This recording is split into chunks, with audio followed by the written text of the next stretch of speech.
Tennessee is known for its music, its whiskey, its food, and good old Southern hospitality.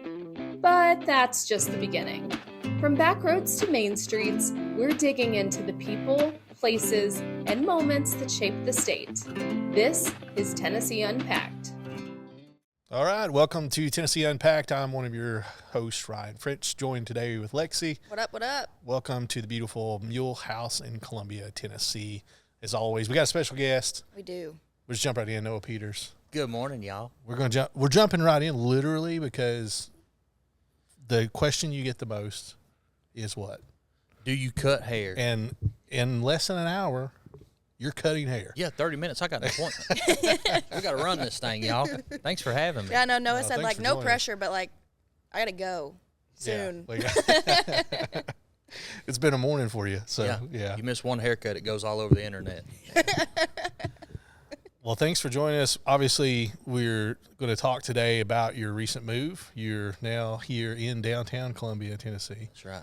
We're excited to have you. I know as a regional tourism person, I immediately was like, that's a destination right in and of itself. But how's things going? Are you settling in? How are you liking it? They're finer than frog hair split four ways on a Friday. We thought we'd Wow. do walk-ins. Listen, walk-ins, right? We said we'd do walk-ins till we get our appointment book filled. Sure. That lasted 3 days.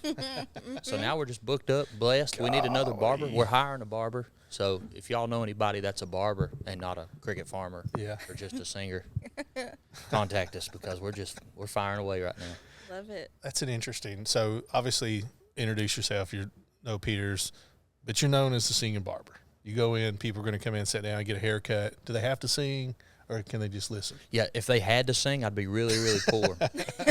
So they don't have to sing, and I don't sing unless they ask me to. Yeah. What's beautiful about what we do, though, is usually I schedule people to sing, right? Every single day that I've been in Columbia, somebody has randomly walked in with a voice just amazing. That's amazing awesome. voice. So I don't even know what to So do. you're just surprised every day. Yeah, I just keep my hands in my pocket so I don't clap every day. Great.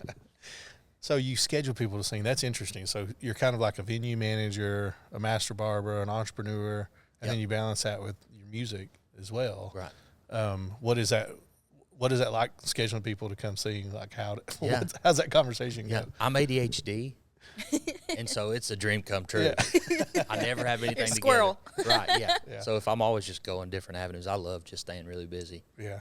I have to be on the verge of panic to get everything done. I love it. Yeah, that's Great. awesome. So I know we've kind of started already talking about, you being in Columbia, but you weren't in Columbia originally. No, ma'am. You were in Benton, right? Yes. So can you tell us just a little bit about, what that move was? Why? And just, the why behind the move in general, but also the why of, why Columbia? Yeah, for sure. So I actually started out between Kentucky and Virginia in Southwest Virginia, right on the Kentucky line. Mm-hmm. That was my first barbershop. And I always wanted to move back home because I lived a long time in Polk County. And so I always told my family, hey, if I can ever get back to Polk County, that's the dream, right? So I'm a dreamer. I just think that if you don't stop dreaming, things just happen. If you trust the Lord, they'll just happen. So I get to Polk County, and I tell everyone in Polk County, hey, I want to get close to Nashville one day because the brand that I'm building, everybody drives from Nashville anyways to come to Benton, right? Yep. So I stayed in Benton for almost 3 years. Wow. And prayed about it. I have so many friends in Columbia. I write music, so one of the biggest songwriters that I had written with continually was Michael Farron. Okay, I have to pause you real quick. Yeah. Because I'm not going to lie. I feel like I'm just jumping all over the place. I am being ADHD Noah right now. But I love it.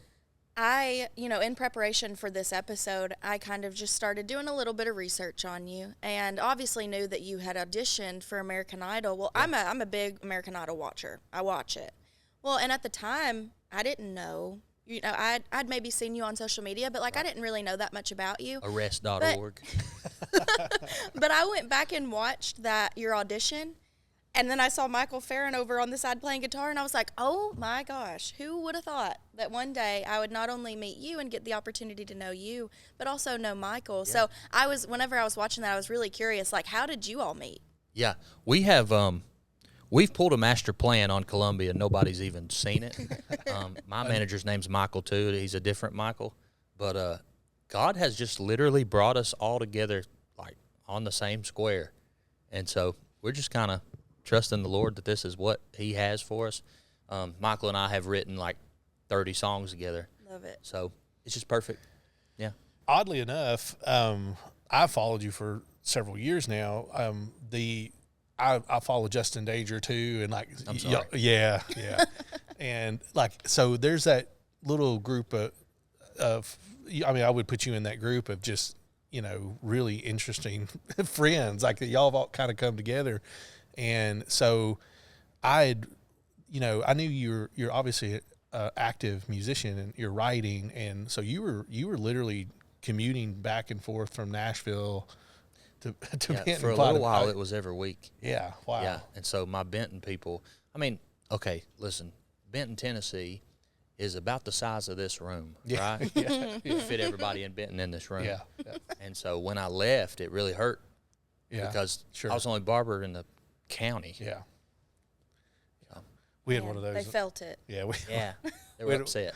we had one of those in Lynchburg. He retired, and Oh, there was no. no barber for like Whole town 10 was It's like years. panic. Yeah, it's like, Yeah. Oh no, We who gotta go will to cut our Nashville. hair? What are we Yeah. gonna do? That's funny. Yeah, that was before Amazon too, so you couldn't order your own clippers. Before Yeah. Amazon. How old are you? Oh, come on. Yeah. One thing I told my husband, I said, you know what I'm going to be able to tell our grandkids one day is that I'm older than Google. Oh, I didn't know that. My gosh. Yeah. Isn't that crazy? they probably had It's a Amazon. 99. I'll just go back to that. They probably had Amazon. It was still books only or something at the Yeah. time. yeah. The Yeah. messenger pigeon. Yeah, pretty much. Well, speaking of like the music side of things, like, how do you balance the entrepreneurship and the business? I mean, you're obviously going all the time, but how do you balance that with, having a music career and, Yeah. and where you're going with that? I don't. You don't. You just you show up. That's No, all that matters. I don't know. Like I said, I have an ADHD mind, and so I have people around me that are very strategic. Yeah. And so I'm always in their ear saying, hey, let's get this done. Let's go here. I just got invited to L.A. Let's go here. How about Texas? And they're saying, hey, this is how we're going to strategically get this Yeah. done. And so I just have some really good people around me. Yeah. What a shame Kelly Johnson isn't here. I know. She's a wildcat, ain't she? I feel like that's who you were describing. Yeah. She ran into my barbershop a few days ago, and she was like, you going to be a part of the Fruit Tea Festival? Yes. Sorry, Hey, drink tea, Kelly. I have planted that seed with Michael, so hopefully we can get something going on that front. But You'll be drinking fruit tea by the time that comes around. They'll get you. I'll drink yeah, whatever we'll get they you an give me, I IV guess. tap. Yeah. That'll work. They'll call me Fruit Tea Boy. So I want to backtrack a little bit All right. because I just want to know a little bit about the why and how did the Singing Barber even come to be? Like, why barbering? And when did you decide, hey, singing's a good fit with this too? I mean, I assume it's part of the ADHD thing. You're like, why can't I do both? Yeah. But can you just tell us a little bit more about that? Yeah. Dive into it. For sure. So the majority of my first clientele were coal miners. And coal miners work longer and harder than anybody on the planet still to this day. I mean, it's 7 days a week. Right. Most of them are 12-hour days, right? And so in the coal mines, they have all that time to talk to each other underground. And so all my coal miner friends were telling other coal miners, they're like, yeah, where you get your hair cut? They'd say, that Singing Barber down the road. So they named me the Singing Barber before I would have never named myself the Singing Barber, right? Yeah. That's cool. And so I just adopted it. I mean, Yeah. they started calling me that. But my dad's a pastor, right? And when I met the Lord, I decided that all we can do in this life is love people. Because if we don't, we've wasted the day that we've been given. That's my opinion, right? That's beautiful. I know that's not everybody's opinion. But we live on a floating rock, right, going thousands of miles an hour around the sun, and we don't have long at all. Yeah. And so my entire goal is just to love people and give them hope, because there's a lot of hopelessness out there. And so if someone can come in my barber chair, sit down and get a haircut and me not say anything, right, and they just talk, cool, that's a win. If they come in my barber chair and sing and the whole world gets to hear them and they get an opportunity to change the world too, that's a win as well. So that's what I do. I just love on people. Giving me goosebumps. That's Thanks. beautiful. Yeah, it's interesting because it is. I've always thought like the the barber has always been like a secondary shrink for me. For sure. It's Tell like- you barber I'm sure every- you hear Yeah, crazy stories. Yeah. yeah. So what's the craziest story you've heard in a chair? Oh man. That you can share. Yeah. We got editors. Yeah. I can share some pretty. We are in a wild church, ones. though. Remember that. Yeah. One that comes to mind, I'm not going to share his name because he's still missing.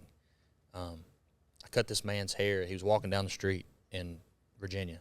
He was heading to Kentucky, and he said, "Hey, can I get a haircut? I'm going to be gone a while." I didn't ask any questions, you know. I was like, "Yeah, man, sure." He's been missing for 6 years. He went missing after my haircut. He adopted the Appalachian way. Yeah. Appalachia's cool, man. Yeah. If you're running from the police, they'll never find you in Appalachia. But here's the negative. If somebody wants you gone, they'll never find you in Appalachia either. Running from So the there's a police. positive note for the podcast.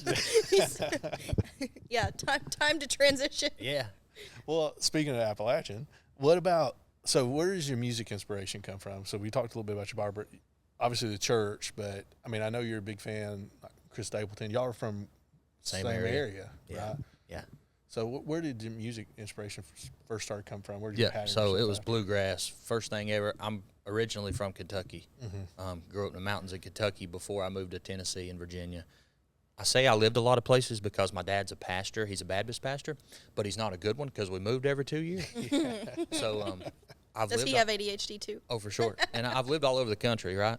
And so I started out in the mountains, and I just fell in love with the mountains as a kid. So I've always tried to move back to the mountains, which is funny now that I'm in Columbia. Yeah, right. But this is a rabbit trail too. I'm so sorry. Please. First couple nights I lived in Columbia, I have a neighbor, and his name's Bobby Chance. He might be the greatest man I've ever met in my life. He's 92 and just a staple in this community. Yeah. Anyways, Yeah. Shout out Bobby. yeah, I go outside, and I'm wrapping bungee cord around my trash can. Bobby's staring at me, and he lets me get done, right? He says, I hear him. He says, "Hey, no, what are you doing?" I said, "I'm bungeeing my trash can, Bobby." He said, "What for?" I said, "So bears don't get in it." He said, "We ain't got bears in this neighborhood." That blew my mind. I almost moved back home that night. You're like, what do you mean? Yeah, I live out Yeah, west. you were in a good spot even in East Tennessee and Polk County. They've got some beautiful outlooks. I think it's out the there. prettiest place in the world, my opinion again. It is beautiful. I used to. Well, we talked a little bit before the podcast. Me and Noah found out that we might be cousins We're because cousins. we.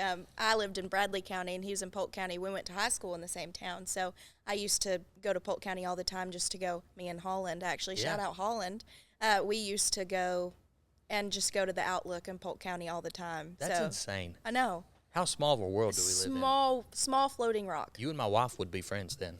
Hey, we Because her should. and Holland are best Hey, friends. she seems awesome. She's great. She's full counselor, Spring Hill. She's a rock star. A Well, lot she's smarter than me. musical too, right? Yeah, she can sing better than I can too.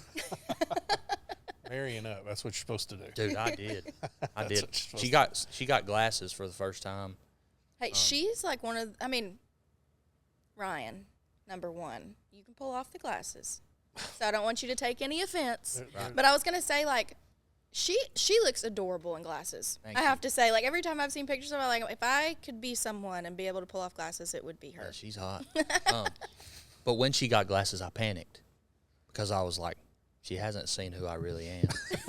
So when she gets glasses, it's She's over. about to have clear vision. I asked her to marry me before she got Yeah, glasses. that's There you good go. strategy. Yeah, that's good strategy. Yeah. My glasses are a necessity. They're, Beard's Bears. beautiful, brother. yeah, well, I appreciate it. I need it trimmed up though. I struggle myself. Yeah. It I look gets like compl- Squidward if I shave my goatee. It's completely out of control. Hey, maybe he's got time after his 9 o'clock.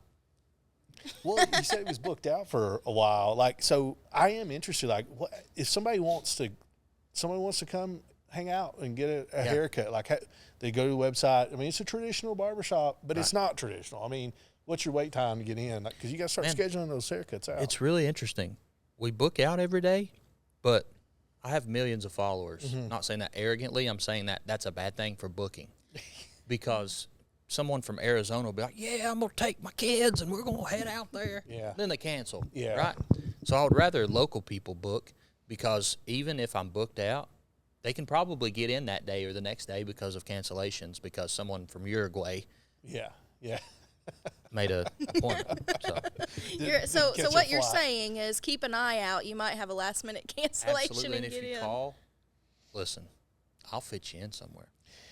Well, and it looks. I mean, you don't. It's not just a barbershop. It's a venue. It really is. Like, it's an atmosphere. It's a welcoming. I mean, I've seen just watching you on socials. Like, you've got a crowd there every All the day time. having fun. I mean, it's a fun experience. Like, Yeah. what walk us through that. Like, what are you trying to create? What are you hoping the experience is like for someone that's Yeah. coming to do that? Because, I mean, they can, like you said, you got millions of followers. It could be a fan. I mean, people always try and get close to people that they follow. Like, you can literally get your hair cut by this guy. Yeah. So, like, what is that? What's the experience that you're trying to build for people to do? Do you know that feeling? And hopefully you both know this feeling. And if you don't, I'm so sorry. You know that feeling of being gone a long time, even now that you're married. Are you married too? Oh, yeah. Even now that you're married, when you get a minute to sit down in the living room floor of your mom and dad's house. Oh, yeah. Yeah.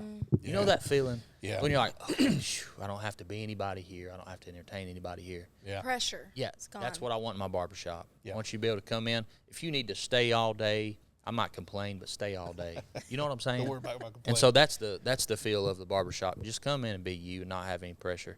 Come in and listen to music if you want to. If you don't want to listen to anything, we'll sit there and just cry together. I'll pray for you, whatever you need. I don't claim to be any spiritual advisor at all because I mess up every day. But I desperately love Jesus. And the reason I say desperately is because I need him bad. I'm not one of these Christians that are like, hey, come in and I'll lay hands on you and show you how to be it. Nope, Yeah. not me. Yeah, I'm going to say, yeah, I need God bad too. Let's just sit here and just thank him for taking care of us. So, yeah, I just have a place that you can come in. I don't care who you are. I don't care what political affiliation. I don't care what religion. I don't care what the color of your skin is. Come in and just be home. Just enjoy it. Be home. Yeah. I love that. Be home. Yeah, Interactive religion. for So sure. I'm going to do it with you. Yeah. It's not. Yeah. Earlier you mentioned, switching gears a little bit, earlier you mentioned that you've written a lot of songs with Michael, but I'm sure you've written songs, with other people and by yourself. Yeah. And what would you say, and if you can't pick one, give me your top three, like songs that like we might not know. Like I know Kelly Johnson recently had a conversation with Michael Farron and he said he wrote Fancy Like. And so I had no idea, and I was like, that's cool. Like what are some of the songs, like your favorite songs that you've written and you've worked on? Oh, man. One of my favorite songs I've ever written was for Struggle Jennings. Do y'all know who Struggle Jennings is? The reason it's one of my favorites because it was the first music video that was ever made by a song that I wrote. But it's just a deep, sad song, and that's one of my favorites. It's called Garden of Stones. Very cool. Yeah. That's awesome. I have not heard it, but I'm going to Gotta now. go check it out. So that's cool. Yeah. From a music standpoint and integrating that into your day to day, like what is it like from maybe stepping back and saying this is what I want to do musically? What are your goals short term with music and then long term? Yeah. I'm living my dream. You know, a lot of people are like, yeah, if I could just get here. I have those thoughts. Obviously, I want to get music out. I'd love to get music out this year.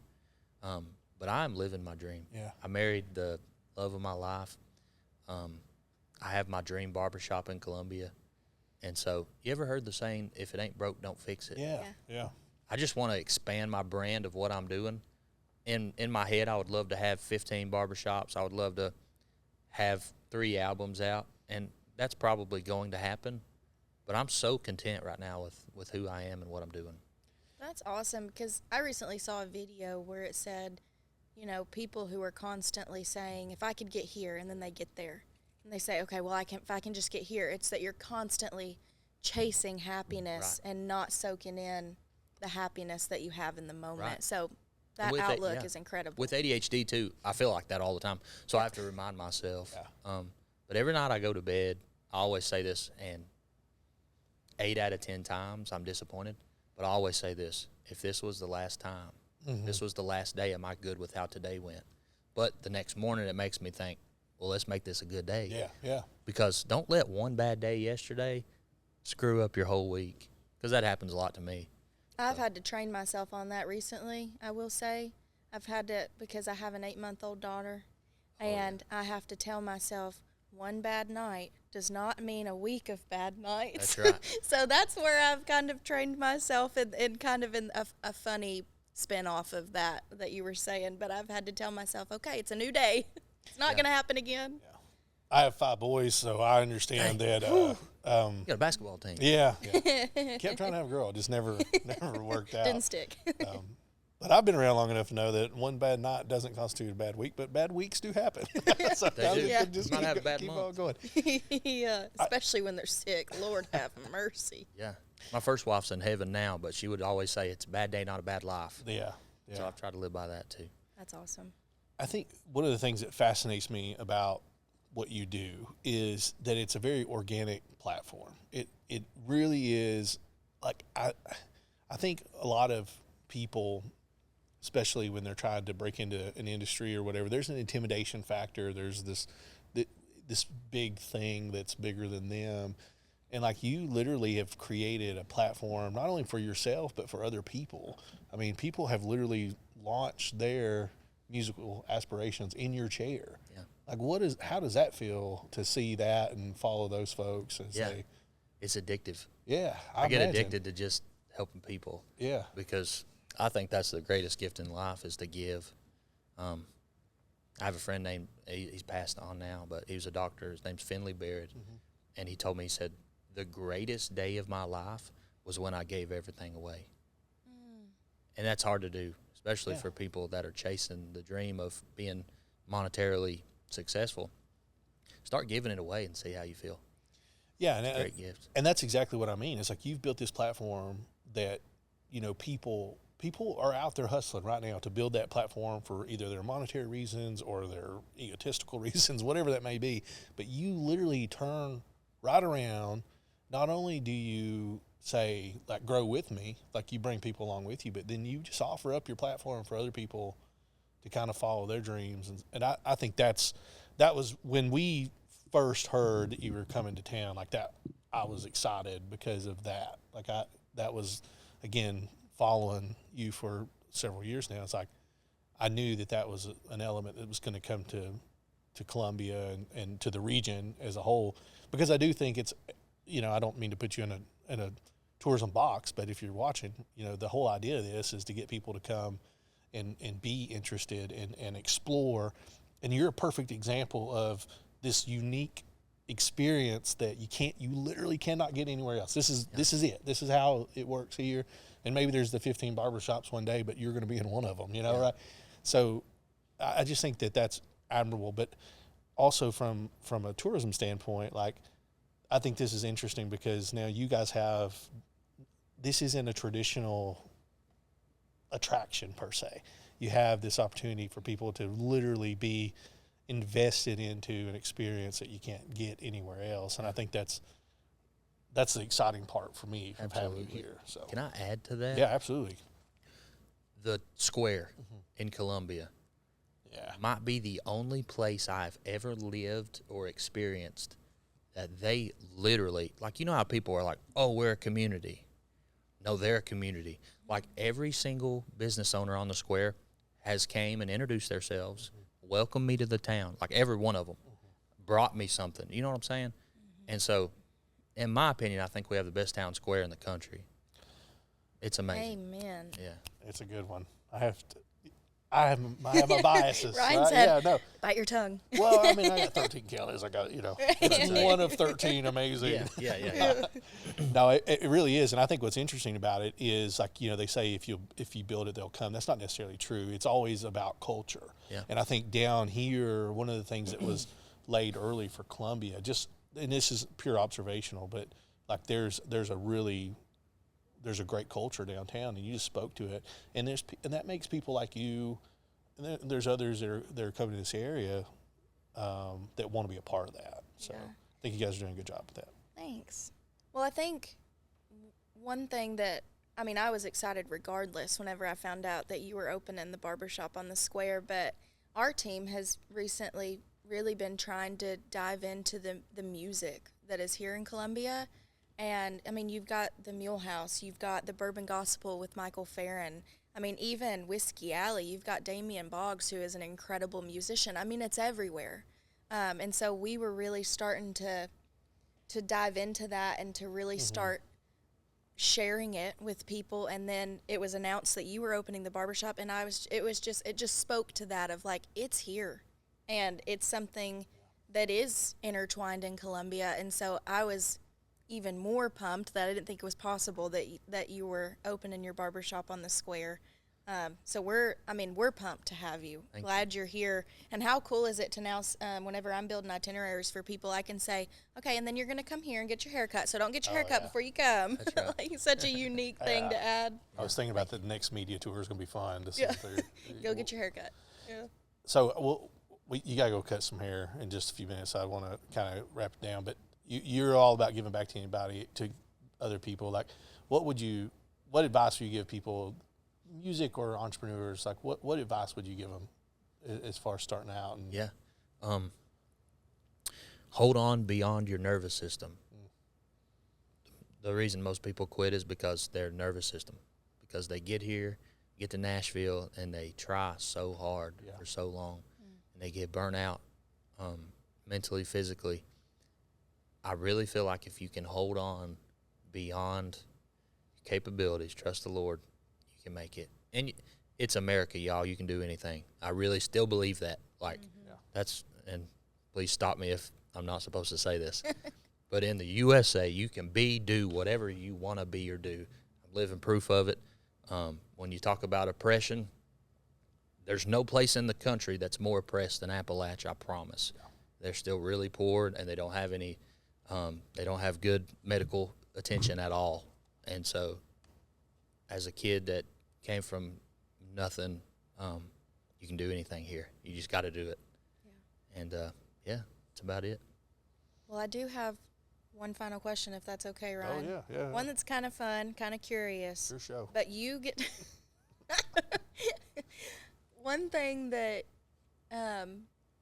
you get to do is you get to every day, you get to cut people's hair, sing with amazing people with amazing voices. But do you have like a dream celebrity, singer, songwriter, anyone? Yeah. That you'd be like, man, like that would be the coolest to be able to sing with them and cut their hair. Like, who's your dream client? I've had this question asked for 4 years, and every time I answer the question, they show up in my barber chair. Okay, so manifest it right here. So here. initially it was Randy Travis. Okay. Got Randy Travis. Saw that. He showed up. That's cool. And then it was Craig Morgan. Yep. Got Craig Morgan in the chair. So I'm going to go ahead and say it. I think Jason Aldean needs to be in my barber chair. Yeah. I told the news that a couple weeks ago. Yeah, so can I add this you're too? just planting the seeds. Yeah. Monday the 27th, July 27th, giving back to Columbia. We're doing free kids cuts that day. Cool. Free kids haircuts, backpacks.